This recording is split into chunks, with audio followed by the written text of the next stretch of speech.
ನಾನು ಈಶ್ವರ್ ಪ್ರಸಾದ್, ತೇಜಸ್ವಿ ಅಭಿಮಾನಿ, ಪರಿಸರದ ಬಗ್ಗೆ ಕಾಳಜಿ ಇಟ್ಕೊಂಡಿರೋನು. ನನ್ನ ಕೆಲದ ಮಟ್ಟಿಗೆ ಪ್ರಾಕ್ಟಿಕಲಾಗಿ ಮಾಡೋಕ್ಕೆ ಕೆಲ್ಸಗಳು ಮಾಡ್ಕೊಂಡು ಬರ್ತಾಯಿದ್ದೀನಿ. ತೇಜಸ್ವಿ ಅವ್ರ ಪುಸ್ತಕದಲ್ಲಿ ಬರೋ ಯಕಶ್ಚಿತ್ ಯಾವುದೋ ಒಂದು ಸ್ಪೀಸೀಸ್ನ ತೇಜಸ್ವಿಗೆ ಹೆಚ್ಚಿಗೆ ಬರೆಯೋಕ್ಕಾಗಿರ್ತಿಲ್ಲ ಆ ಕಾಲಘಟ್ಟದಲ್ಲಿ, ಯಾಕಂದ್ರೆ ಅದ್ರ ಮಾಹಿತಿ ಇರಲಿಲ್ಲ. ಹಾಗಾಗಿ ಅಂಥ ಈ ಸ್ಪೀಸೀಸ್ ಸೆಲೆಕ್ಟ್ ಮಾಡಿ ಎಲ್ಲ ಮಾಹಿತಿ ಕಲೆಕ್ಟ್ ಮಾಡಿ ಹೋಲಿಸ್ಟಿಕ್ ಆಗಿ ಈ ಸ್ಪೀಸೀಸ್ ಯಾವ ಕಾಲಘಟ್ಟದಲ್ಲಿ ಭೂಮಿಗೆ ಬಂತು, ಯಾಕೆ ಬಂತು, ಅದರಿಂದ ಏನು ಒಳ್ಳೆ ಕೆಲಸಗಳಾಗ್ತಾಯಿದೆ, ಮನುಕುಲಕ್ಕೆ ಎಷ್ಟು ಹೆಲ್ಪ್ ಆಗ್ತಾಯಿದೆ, ಮನುಕುಲ ಇನ್ ರಿಟರ್ನ್ ಏನು ಮಾಡ್ತಾಯಿದೆ ಅನ್ನೋದನ್ನ ನಾನು ಈ ಇದರ ಫೋಟೋಗ್ರಫಿ ಎಕ್ಸಿಬಿಷನ್ ಮುಖಾಂತರ ಹೇಳೋಕ್ಕೆ ಪ್ರಯತ್ನ ಪಡ್ತಾಯಿದ್ದೀನಿ. ಇದು 12ನೇ ವರ್ಷದ್ದು. ಮೊದಲನೇ ವರ್ಷ 2013 ಶುರು ಮಾಡಿದಾಗ ಹಕ್ಕಿಲೋಕ ಅಂತ ಮಾಡಿದೆ.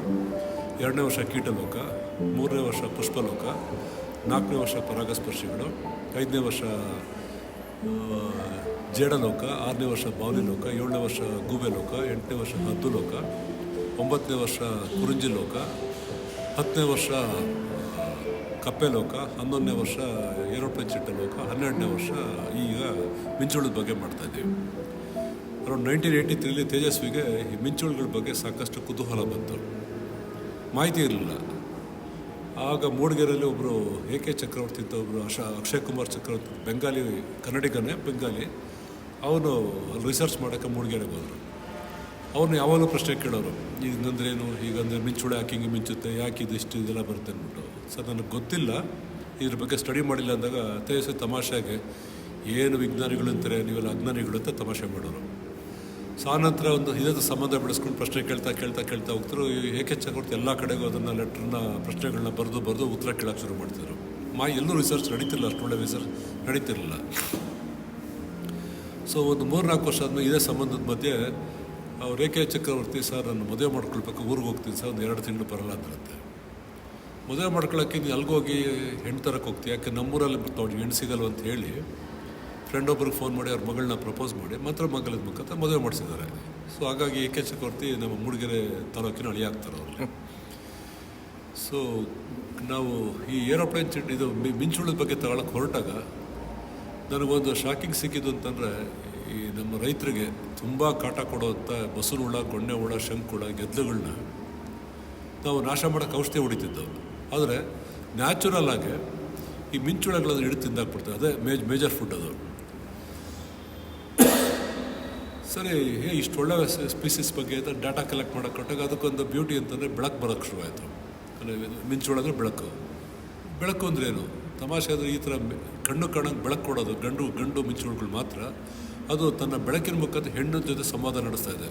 ನಾನು ವಯಸ್ಕರಾಗಿದ್ದೇನೆ, ನನಗೀಗ ನನ್ನ ಸಂತತಿ ಬೆಳೆಸ್ಕೊಳ್ಬೇಕು, ನೀನು ನನಗೆ ಸಿಗ್ತೀಯ ಅಂದ್ಬಿಟ್ಟು ಹೆಣ್ಣು ಕೇಳ್ತಾಳೆ ಎಷ್ಟು ಶಕ್ತಿವಂತ ಅಂದ್ಬಿಟ್ಟು. ಅದಕ್ಕೆ ಲೈಟ್ ಮುಖಾಂತರ ನಡೆಯೋ ಸಂವಾದದಲ್ಲಿ ಹೆಣ್ಣು ಒಂದು ಗಂಡನ್ನ ಸೆಲೆಕ್ಟ್ ಮಾಡ್ಕೊಳ್ತವೆ, ಎಷ್ಟು ಬ್ರೈಟಾಗಿ ಲೈಟ್ ಕೊಡುತ್ತೆ ಅದ್ರ ಮೇಲೆ ಸೆಲೆಕ್ಟ್ ಮಾಡಿಕೊಂಡು ಒಪ್ಕೊಳ್ತವೆ. ತಮಾಷೆ ಅಂತಂದರೆ ಇವು ಒಂದು ಸತಿ ಇವೆರಡು ಅಕ್ಸೆಪ್ಟ್ ಮಾಡ್ಕೊಂಡಾಗ ಬೇರೆ ಯಾವ ಗಂಡು ಕೀಟಗಳು ತೊಂದರೆ ಕೊಡೋಲ್ಲ, ಇವಕ್ಕೆ ದೂರ ಹೊರಡುತ್ತವೆ. ಎಲ್ಲೂ ಸಿಗದೇ ಇರೋಂಥ ಒಂದು ಪ್ರೈವಸಿ ಮತ್ತು ಗೌರವ ಇಲ್ಲಿ ನೋಡಿ ನಾವು ಕಲಿಯೋಕ್ಕಾಗತ್ತೆ. ಸರಿ, ಮೇಟಿಂಗ್ ಶುರುವಾದಾಗ ಈ ಗಂಡು ಹೆಣ್ಣಿಗೆ ಮೇಟಿಂಗ್ ಟೈಮಲ್ಲಿ ಬರೀ ಸ್ಪರ್ಮ್ಸ್ ಅಂದರೆ ವೀರ್ಯ ಮಾತ್ರ ಕೊಡೋಲ್ಲ, ಜೊತೆಗೆ ಈ ಹೆಣ್ಣು ಒಳ್ಳೆ ಮೊಟ್ಟೆ ಇಡಲಿ, ನನ್ನ ಸ್ಪರ್ಮ್ಸ್ ಯೂಸ್ ಮಾಡಿಕೊಂಡು ಅದಕ್ಕೆ ಬೇಕಾದಂಥ ಶಕ್ತಿ ಅಂದ್ಬಿಟ್ಟು ಒಂದು ಗಿಫ್ಟ್ ಅಂದ್ಬಿಟ್ಟು ಒಂದು ಪ್ರೋಟೀನ್ ಅದು ಅಲಂಗಿತ ವೀರ್ಯ ಜೊತೆ ಟ್ರಾನ್ಸ್ಫರ್ ಮಾಡುತ್ತೆ. ಆನಂತರ ಅದು ಗಂಡು ತೀರ್ಕೊಳ್ಳುತ್ತೆ. ಅದು ಲೈಫೇ ಅಷ್ಟು. ತಮಾಷೆ ಅಂದರೆ ಅದು ಮೆಚುರಿಟಿ ಬಿಲ್ಡಪ್ ಆದಮೇಲೆ ಒಂದು 7-8 ವಾರ ಬದುಕ್ಬೋದೇನೋ, ಅಷ್ಟರೊಳಗೆ ಅದು ತನ್ನ ಸಂತತಿನ ಬೆಳೆಸ್ಕೊಳ್ಬೇಕು. ಆ ಪೀರಿಯಡಲ್ಲಿ ಅದು ಊಟ ಮಾಡೋದು ನಿಲ್ಲಿಸಿರುತ್ತೆ. ಅದಕ್ಕೆ ಮುಂಚೆ 1 to 2 ಇಯರ್ಸು ನೆಲದಲ್ಲೇ, ತಂಪಾಗಿರೋ ನೆಲದಲ್ಲಿ ಅದು ಮೆಚುರಿಟಿ ಈ ಹುಳುಗಳನ್ನ ತಿಂದು ದೇಹ ಚೆನ್ನಾಗಿ ಬೆಳೆಸ್ಕೊಂಡು, ಓಕೆ ನಾನು ವಯಸ್ಕಾದಾಗ ಅದು ಮೈನ ಬದಲಾವಣೆ ಮಾಡಿಕೊಂಡು ಚಿಟ್ಟೆಯಾಗಿ ಆಚೆಗೆ ಬಂದು ಈ ಪ್ರೊಸೆಸ್ ಶುರು ಮಾಡ್ತದೆ. ಸೊ ಈ ಮೊಟ್ಟೆ ಇಟ್ಟು ಮೇಟಿಂಗ್ ಆದಮೇಲೆ ಗಂಡು ಸಾಯುತ್ತೆ.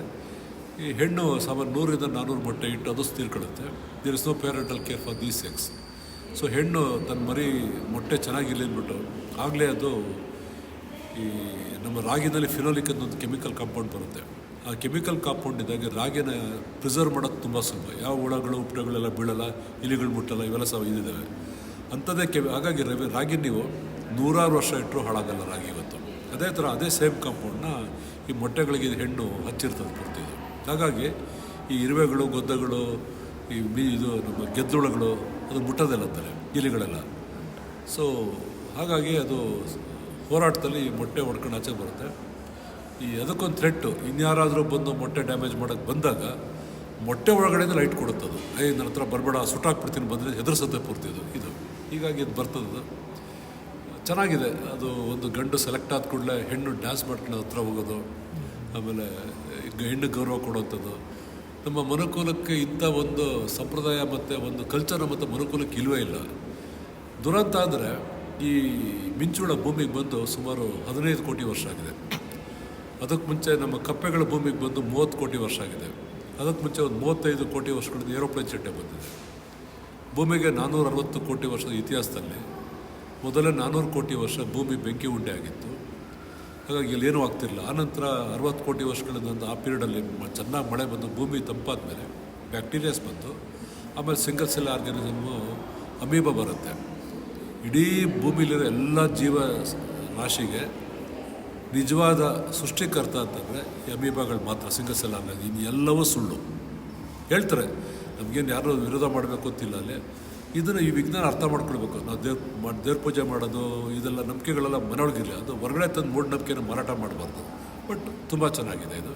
ಹಾಗಾಗಿ ನಮ್ಮ ಸೃಷ್ಟಿಕರ್ತ ಅಮೀಬಾದ ವಿವಿಧ ಅವತಾರಗಳೆಲ್ಲ ನಾವು ನಮ್ಮಿಂದ ಹಿಡಿದು ಏನನ್ನೂ ನೋಡ್ಕೊಂಬರ್ತದೆ. ಈಗ ನಾವು ಸಹಿತ ಸುಮಾರು 50 ಲಕ್ಷ ವರ್ಷಗಳಿಂದ 4 ಕಾಲಲ್ಲಿದ್ದು ಈ ಬದುಕಿನ ಹೋರಾಟದಲ್ಲಿ ನಮಗೆ 4 ಕಾಲಲ್ಲಿ ಬದುಕೋಕ್ಕಾಗಲ್ಲ ಅಂತೇಳಿ ಸತತವಾಗಿ ಹೋರಾಟ ಮಾಡಿ 48 ಲಕ್ಷ ಹೋರಾಟ ಮಾಡಿ 2 ಕಾಲಲ್ಲಿ ನಿಂತಿದ್ದೀವಿ.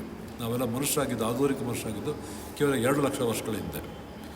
ಈ 2 ಲಕ್ಷ ವರ್ಷದಿಂದ ನಮ್ಮ ಆಧುನಿಕ ಮಾನವರಾದವರು ನಮಗೆ ಈ ಭೂಮಿ ಮೇಲೆ ವಿಕಾಸ ಆಗೋಕ್ಕೆ ಹೆಲ್ಪ್ ಮಾಡೋದು ಎಲ್ಲ ಸ್ಪೀಸೀಸ್ ನಾಶ ಮಾಡ್ತಾಯಿದ್ದೀವಿ ಗೊತ್ತಿಲ್ಲ. Light pollution, chemical pollution, pesticide pollution, encroachment, hunting, ಒತ್ತುವರಿ, ಏನು ಬಿಟ್ಟಿಲ್ಲ ಎಲ್ಲ ಥರದಲ್ಲೂ ನಾಶ ಮಾಡ್ತಾ ಬರ್ತಾಯಿದೆ. ಇವತ್ತು ಇವೆಲ್ಲವೂ ಜೀವಿಗಳಿಗೆ ಮಾತು ಬರಲ್ಲ, ವೋಟಿಂಗ್ ಪವರ್ ಇಲ್ಲ, ಆಮೇಲೆ ಕೋರ್ಟ್ಗೆ ಹೋಗೋಕ್ಕಾಗಲ್ಲ. ಇವೆಲ್ಲ ನಮ್ಮ ಹತ್ರ ಅಸಹಾಯಕವಾಗಿ ನಮ್ಮನ್ನು ನೋಡ್ತಾ ಇದ್ದೇವೆ. ದಯವಿಟ್ಟು ನಮ್ಮ ಬದುಕಕ್ಕೆ ಬಿಡಿಪ್ಪ, ನಾನು ನಿಮ್ಗೆ ಇಷ್ಟೆಲ್ಲ ಒಳ್ಳೊಳ್ಳೆ ಕೆಲಸಗಳು ಮಾಡ್ತಾಯಿದ್ದೀನಿ, ಬದುಕಕ್ಕೆ ಬಿಡಿದು ಕೇಳ್ತಾ ಇದೆ.